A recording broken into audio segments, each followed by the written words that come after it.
Brycen Sanders is a four-star offensive lineman.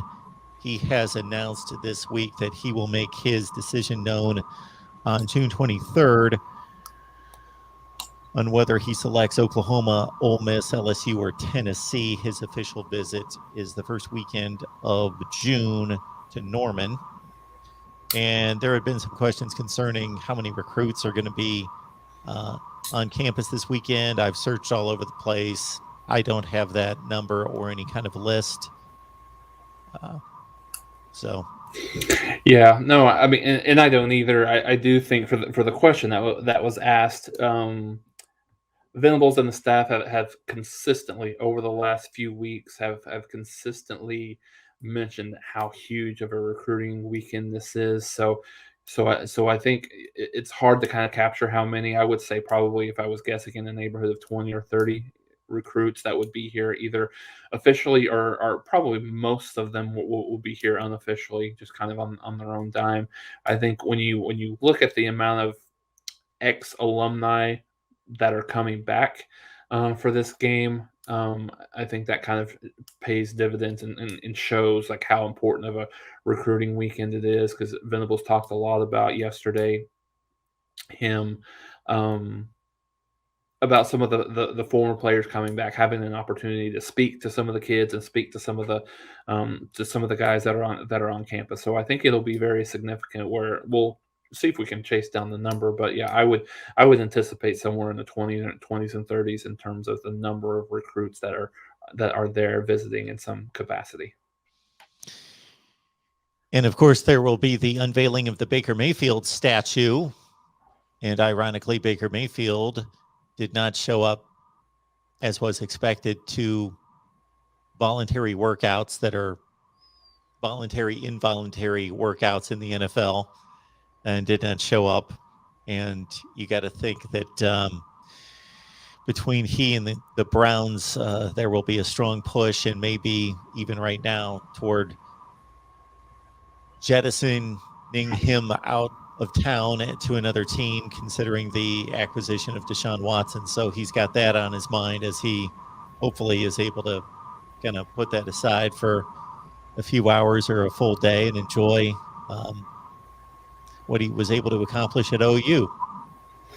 Yeah, no, absolutely. And I think, that's one of the things, there's a lot of things that will bring fans to this game, but I think also that's one big thing that will bring the fans here for that game. And I think you've got a group of, I think that the statue unveiling will happen at halftime of the game, and it'll be broadcasted on the screen within the stadium itself. So I think that'll be exciting. Now, I've heard that Oklahoma's only sold between 35 and 40,000 tickets to this game. However, I wonder if there's a little bit of gamesmanship being done by the kind of the Oklahoma administration, because I had heard about 3 weeks ago that it was around 35,000 tickets had been sold, and it's hard for me to imagine in 3 weeks that they've only sold an additional 5,000. So it'll be interesting to see how full the stadium is, and again, we talked a little bit about this last week, right, Mark? That and I hadn't got a chance to watch any of the the spring games from this past Saturday yet, but we're seeing even lower attendance in some of these spring games. I don't know how that looked for Ohio State this past Saturday, or just some of the other teams, but I think over the first few weeks of the spring game schedule that the attendance has been a little bit lower. The weather's a little bit of a factor, obviously, this time of the year. But yeah, it'll be interesting to see how many people Oklahoma actually gets, because I mentioned I think the record is around 52,000. So you would think that there would be more than that, but again, I guess we'll wait to see on that as well.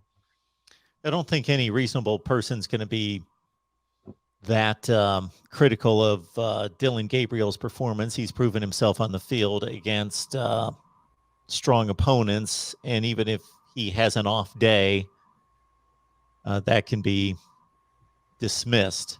But as you mentioned off the top about the backup quarterback situation, and just to to go out there and see how the other quarterbacks, namely Nick Evers, is being asked about in the chat, run the offense, take over the offense. Of course, the defense is vanilla, so their decision making isn't nearly as difficult as it's going to be during a regular season game. But the accuracy, the timing, all of that out of the quarterbacks. But Nick Evers in particular, he's going to be on display for the first time.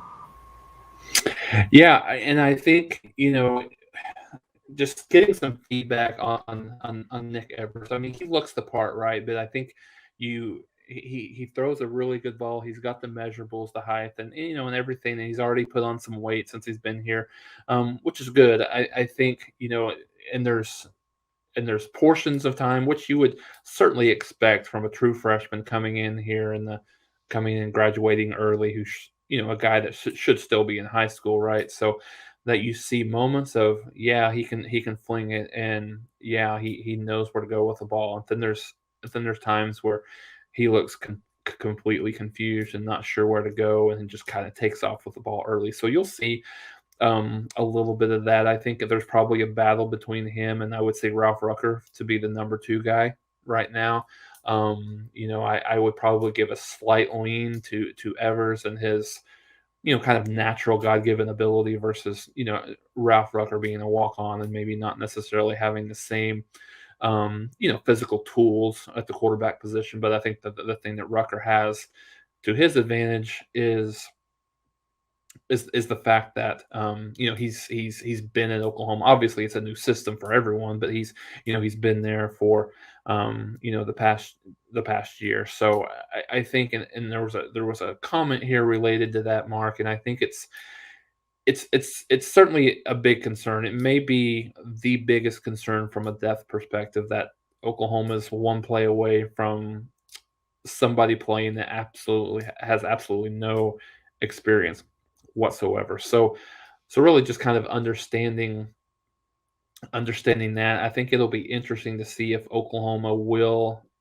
through this post-spring time frame, look at bringing a guy in. And I think it's got to be the right fit. And when I say it's the right fit, you have to have someone coming in that is willing that has experience, but is also willing to be a backup right now, because it's obviously he would have the opportunity to challenge, but coming in the fall, he would have to be just an incredibly good get, right, for him to unseat Gabriel. So I think that's still, like I said, major concern, and I think that will be interesting to see if Oklahoma can find someone that really kind of grabs their needs in terms of just in terms of someone that has some experience that could come on board as as not necessarily an emergency, but if something happens, just so they're not caught with someone that doesn't have any experience whatsoever.